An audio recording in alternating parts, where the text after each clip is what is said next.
तो मैंने कहा मैटर क्या है? बोले सास बहू का मैटर है। इसलिए सासू को बहुत सावधान रहना चाहिए। और जो बहू अपनी सासू को सताएगी, याद रखना उस बहू को ऐसी बहू मिलेगी कि वो उसको डबल सताएगी। इसलिए सताना मत। अब तो समय ऐसा आ गया है कि सासुएं बहुओं को कम सता रही है। अब बहुओं ने सासुओं को सताना शुरू कर दिया। उल्टा मैटर स्टार्ट हो चुका है। बहुत पीड़ा का काम है। मत सताना, क्योंकि जब किसी माँ के बेटे का विवाह होता है, माँ को बहुत खुशी होती है कि मेरी लाड़ी आएगी, घर में सुख होगा। और लाड़ी आई तो घर में दुख हो गया। सासू को बहुत दुख हुआ। ऐसा व्यवहार कभी मत करना। और सबसे बड़ा फार्मूला है बस कम बोलना। हर बात का जवाब हर किसी को देना नहीं चाहिए। मत जवाब देना। सुन लो, सह लो, गम खा लो। थोड़ी जिंदगी है, सुकून से जी लो। और बहू को, सासू को, सबको मिल करके घर में 10 मिनट का समय निकाल करके शाम को या सुबह 24 घंटे में कभी भी परिवार के साथ बैठ करके थोड़ा गुरु जी का मंत्र जपा करो, एक कीर्तन गाया करो, थोड़ी देर सब लोग ध्यान किया करो, थोड़ा प्रवचन भी सुन लिया करो, तो देखो घर में बहुत शांति आएगी, बहुत शांति आएगी। 10 मिनट कर लो ऐसा परिवार के साथ। 10 मिनट में मन निर्मल हो जाएगा। और ये भी निवेदन करूंगा कि रात में 9 बजे आस्था भजन चैनल में मेरा प्रवचन आता है, उसको भी 20 मिनट सुन लिया करो। कितने लोगों ने सुना है? हाथ उठाकर बताओ। Very good, thank you, thank you, बहुत अच्छा। और मोबाइल के यूट्यूब में भी प्रवचन आता है। मोबाइल के यूट्यूब में किसने किसने सुना? हाथ उठाओ। वाह वाह, धन्यवाद धन्यवाद। नीचे करो। यूट्यूब में उसे सब्सक्राइब भी कीजिए, उससे पैसा नहीं कटेगा। जो नया वीडियो लोड होगा सबसे पहले आपके मोबाइल में आएगा। ये फायदा होगा।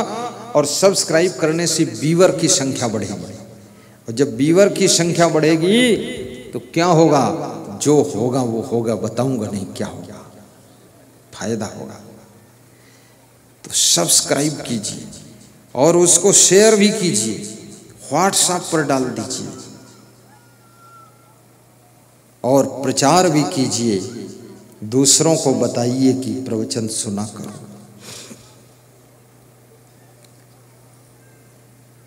और शरीर को स्वस्थ भी रखना,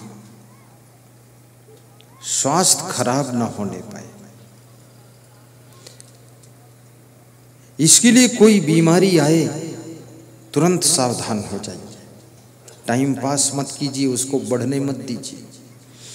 और सबसे पहले बीमार होने से बचना है तो अपने पेट को ठीक रखिए। पेट में गड़बड़ी नहीं होना चाहिए। स्वस्थ व्यक्ति का लक्षण है कि भूख खूब लगे और नींद खूब गहरी नींद आए, तो समझ लो तुम स्वस्थ हो। और भूख कम लगे और गहरी नींद ना आए तो समझो तुम बीमार होने की चेतावनी पा चुके हो। भूख खूब लगना चाहिए। इसमें ऐसे कितने लोग जिनको भूख खूब लगती? हाथ उठाओ। केवल 150 लोगों को भूख लगती है, बाकी तो बिना भूखे ही खाते रहते हैं। ऐसे कितने लोग हैं जिनको गहरी नींद आती है, बिल्कुल बेहोश सोते हैं? हाथ उठाओ।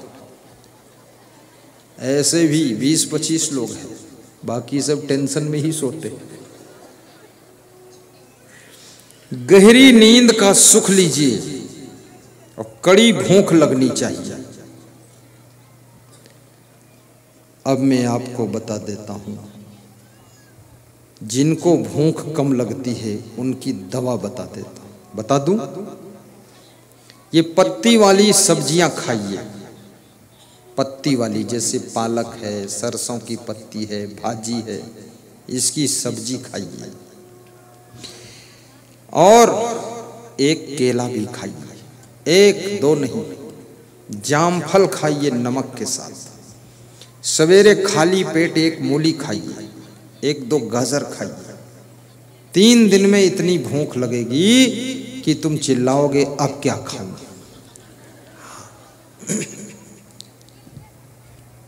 ये भूख की दवा। और भूख लगेगी तो भोजन जो खाओगे हजम भी होगा, और हजम होगा तो खून बनेगा, और खून बनेगा तो ताकत बनेगी, ताकत बनेगी तो आपकी तंदुरुस्ती अच्छी रहेगी, मुखमंडल चमकता रहेगा। मुखमंडल को भी चमका दीजिए, ऐसे बिल्कुल सुंदर शरीर हो जाए आपका, स्वस्थ और सुंदर। कभी कभी शीशा भी देख लिया करो कि चेहरा कितना बिगड़ता जा रहा है। ये ज्यादा माया जाल के आफा काफा में उलझो भी मत। ये हाय दाए में यहाँ कुछ भी नहीं है, फालतू ढोंग ढकोसला है। एक्सीडेंट हो जाए मर जाओगे, जहां का तहां सब अधूरा पड़ा रहेगा। हार्ट अटैक हो जाए तुरंत खत्म हो जाओगे, कुछ ठिकाना ही नहीं। इसलिए चिंता इतना करने की जरूरत नहीं है, निश्चिंत भी रहो और अच्छा काम करो, अच्छा डिसीजन लो, अच्छी मेहनत भी करो और खुश भी रहो। और दूसरों को भी लफड़े में मत डालो, खुद लफड़े में मत फंसो। जो दूसरों को लफड़े में डालता है वो खुद ही लफड़े में फंस जाता है। एक बूढ़ा आदमी, बूढ़ा भगत ट्रेन के डिब्बे में बैठा हुआ माला फेर रहा था। बड़ी अच्छी कथा है। अकेला था, डिब्बा खाली था, निश्चिंत था, खुश था, शांति से बैठकर माला घुमा रहा था, अपने इष्ट देव का नाम ले रहा था। श्री श्री सद्गुरुदेवाय नमः, श्री श्री सद्गुरुदेवाय नमः। जो भी इष्ट था उसका, खुश था, मगन था। अगली स्टेशन पर ट्रेन रुकी, उस डिब्बे में 12 नौजवान विद्यार्थी घुस गए डिब्बे में। और वो विद्यार्थी थे, छात्र थे, स्टूडेंट थे, शैतान थे, हुल्लड़ मचाने लगे। तो उस बूढ़े भगत ने कहा, क्षमा कीजिएगा, शांत बैठिए, भजन में बाधा न डालो। लेकिन वह हुड़दंग नहीं बंद किया। तो उन बच्चों के मन में एक बात आई कि ट्रेन में जंजीर लगी है, लिखा है गाड़ी रोकने के लिए जंजीर खींचिए, तो आज खींच कर देखूंगा, ट्रेन रोकूंगा। तो उस बूढ़े आदमी ने मना किया कि फिजूल की बात मत करो, जंजीर मत खींचो। बोले नहीं खींचूंगा, तुम कौन होते हो? तो फिर दूसरे विद्यार्थी ने कहा, उसमें लिखा है 500 रुपये जुर्माना और 6 महीने की जेल, अगर बिना विशेष कारण के खींचा। अरे बोले चलो कोई बात नहीं, अपन तो जुर्माना भी दे देंगे, लेकिन ट्राई कर लेंगे एक बार। तो जुर्माना इकट्ठा किया, आपस में चंदा लगा लगा करके 100 रुपये इकट्ठा किया, तो 1200 रुपये इकट्ठे हुए। 1200 एक विद्यार्थी की जेब में रख दिया कि तुम रखो संभाल कर, और जब टीटी आएगा तो उसको दे देंगे जुर्माना, लेकिन खींचेंगे चलो। तो उस बूढ़े भगत ने कहा कि लेट हो जाएगा, सबको यात्रा करनी है, किसी को ऑफिस जाना है, तुम चेन खींचोगे, चेन पुलिंग मत करो।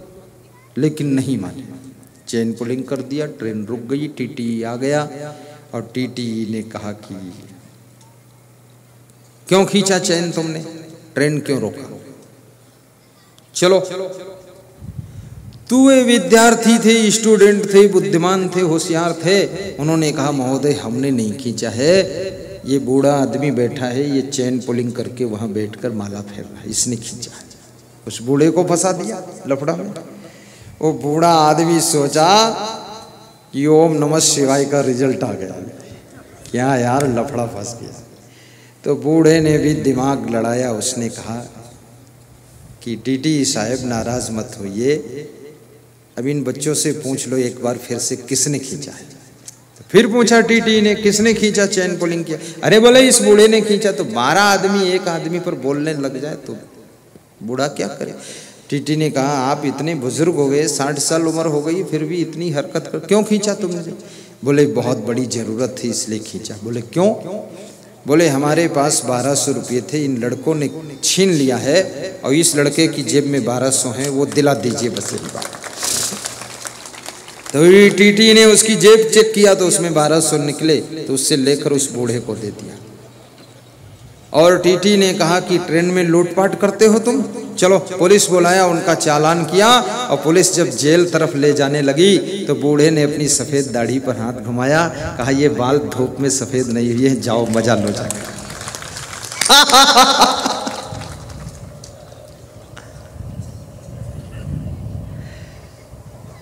ऐसे किसी को लफड़ा में डालने से स्वयं भी आदमी लफड़ा में फंस जाता है। दगा किसी का सगा नहीं है, ना मानो तो कर देखो। दगा किसी का सगा नहीं है, ना मानो तो कर देखो। किया दगा है जिन लोगों ने, उनके जाकर घर देखो। किया दगा है जिन लोगों ने, उनके जाकर घर देखो। दगा किसी का सगा नहीं है, ना मानो तो कर देखो। दगा किसी का सगा नहीं है, ना मानो तो कर देखो। किया दगा है जिन लोगों ने, उनके जाकर घर देखो। किया दगा है जिन लोगों ने, उनके जाकर घर देखो। एक हाथ ताली नहीं बाजे, ना मानो तो बजा देखो। एक हाथ ताली नहीं बाजे, ना मानो तो बजा देखो। किया दगा है जिन लोगों ने, उनके जाकर घर देखो। किया दगा है जोर से गाओ। लोगों ने, उनके जाकर घर देखो। किया दगा है जिन लोगों ने, उनके जाकर घर देखो। बिना भूख भोजन नहीं भावे, ना मानो तो खा देखो। बिना भूख भोजन नहीं भावे, ना मानो तो खा देखो। बिना बुलाए पर घर जाना, मान नहीं चह जा देखो। बिना बुलाए पर घर जाना, मान नहीं चह जा देखो। बिना बुलाए पर घर जाना, मान नहीं चह जा देखो। बिना बुलाए पर घर जाना, मान नहीं चह जा देखो। दगा किसी का सगा नहीं है, ना मानो तो कर देखो। दगा किसी का सगा नहीं है, ना मानो तो कर देखो। किया दगा है जिन लोगों ने, उनके जाकर घर देखो। किया दगा है आइए जोर से, उनके जाकर घर देखो। बिना मौत मरता नहीं कोई, ना मानो तो मर देखो। बिना मौत बहुत सुंदर। मरता नहीं कोई, ना मानो तो मर देखो। किया दगा है जिन लोगों ने, उनके जाकर घर देखो। किया दगा है जिन लोगों ने, उनके जाकर घर देखो। कबीर आप ठगाइए और न ठगिए कोई, आप ठगे सुख उपजे और ठगे दुख होय। दुख में सुमिरन सब करे, सुख में करे न कोई। जो सुख में सुमिरन करे, दुख काहे को होय। सुख में सुमिरन ना किया, दुख में किया याद।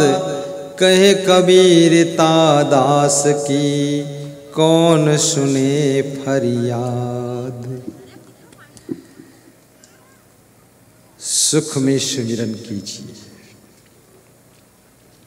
सुख अर्थात हर तरह से तुम संपन्न हो, उस स्थिति में भक्ति कीजिए, सत्संग कीजिए,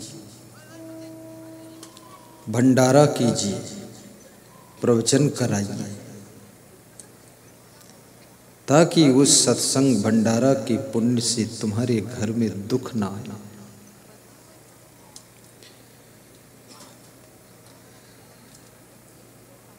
दूसरों का ध्यान भी रखिए, परोपकार कीजिए और वक्त को पहचानिए। आज का प्रसंग यही था कि अवसर चूकने ना पाए।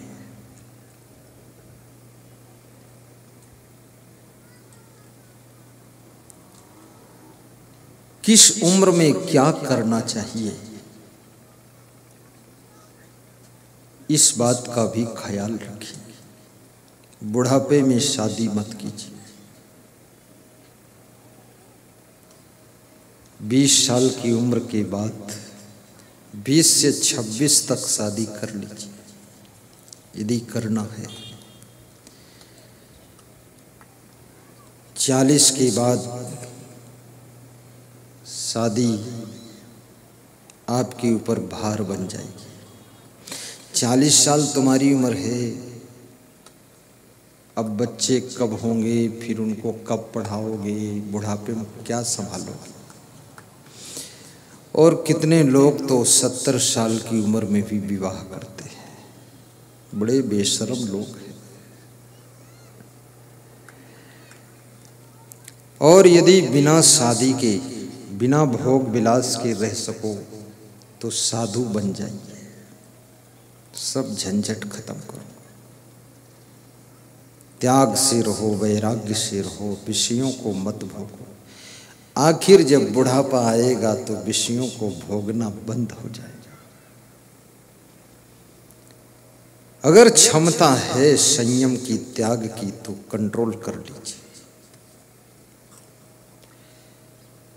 नशा व्यसन कभी मत कीजिए, शराब ना पियो। एक एक पैसे का सदुपयोग कीजिए। अपने बच्चों को अच्छा खिलाइए, अच्छा कपड़ा पहनाइए, अच्छी शिक्षा दिलाइए। साधु संत को अच्छा दान पुण्य भी कीजिए।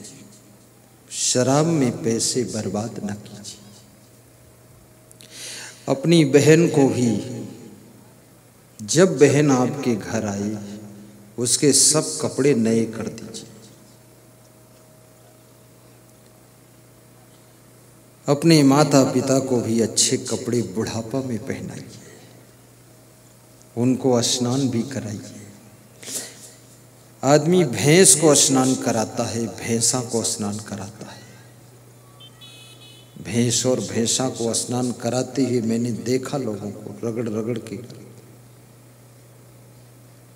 लेकिन जिस माता पिता ने जन्म दिया है, कमजोर अवस्था में उनको भी स्नान कराइए, उनके लिए अच्छी साबुन दे दीजिए। उनकी रजाई हर वर्ष बदल दीजिए। किसी गरीब को दान दे दो, उनको नई रजाई बढ़ा दो। और स्त्रियों को चाहिए कि यदि संभव हो सके हर रोज तुम नई साड़ी पहनो और पुरानी साड़ी रोज दान कर दो। अपने पति से कह दो कुछ नहीं चाहिए, बस 365 साड़ी चाहिए, दान देती रहो, रोज नई पहन। पुरानी साड़ी थैले में रख करके जाओ, रास्ते में कोई मिल जाए फटी लटी कटी धोती पहने, दे दो, ले जाओ माता जी पहन। देखना तुम्हारे पास साड़ियों का ढेर लगा लगेगा। पुरुषों से भी कहूँगा तुम भी रोज नया पैंट शर्ट पहनो, एक पैंट शर्ट रोज दान कर दो। रास्ते में दान करके आओ अंडरवियर पहन कर घर में। पत्नी पूछे क्या हुआ, बोले दान हो गया।